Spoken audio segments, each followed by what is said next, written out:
Et ça fait plusieurs semaines qu'on en parle et que les cours sont dans toutes les têtes, les dynamiques sont là. Alors elles sont particulièrement fortes, notamment en ce moment sur le brut léger américain qui gagne 12% depuis le début de l'année. On est au-delà des 85 dollars contre plus 11 pour le Brent de mer du Nord, mais qui reste effectivement sur des plus hauts d'octobre 2014, très exactement.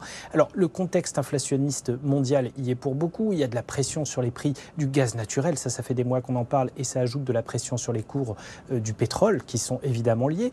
En fait, on est sur des marchés qui anticipent à plein pour, dans quelques mois, un retour à la normale sanitaire et économique, alors qu'on était déjà sur des cours tendus, en anticipant en plus un retour à la normale sur des secteurs en retard, comme le tourisme et le transport, qui sont loin encore d'avoir retrouvé 100% de leur potentiel. Donc de la pression en plus. Il y a différents pays producteurs, comme la Libye, l'Angola, le Nigeria, qui sont en proie à des problèmes de production du fait d'une forte tension sur leurs infrastructures, avec des révisions de la maintenance à faire, etc. Il y a une grande vague de froid aussi qui perturbe la production en Amérique du Nord, il ne faut pas l'oublier.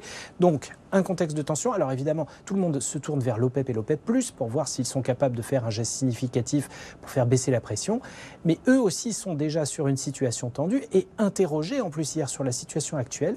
Le ministre saoudien du pétrole, quand on lui demande si les cours actuels l'inquiètent, il se dit parfaitement à l'aise avec les cours du moment, à savoir où ils vont, aucune idée. Aucun problème avec ça, il le dit, I'm not uncomfortable. Du coup, ça laisse libre cours, un cours du baril qui devrait alors rapidement toucher les 90 dans un premier temps, mais on le disait déjà hier, ça devrait rapidement atteindre les 100 avant que l'OPEP ne donne quand même peut-être quelques signes de vouloir statuer sur le problème, mais sans garantie qu'elle ait beaucoup de marge de manœuvre pour le faire.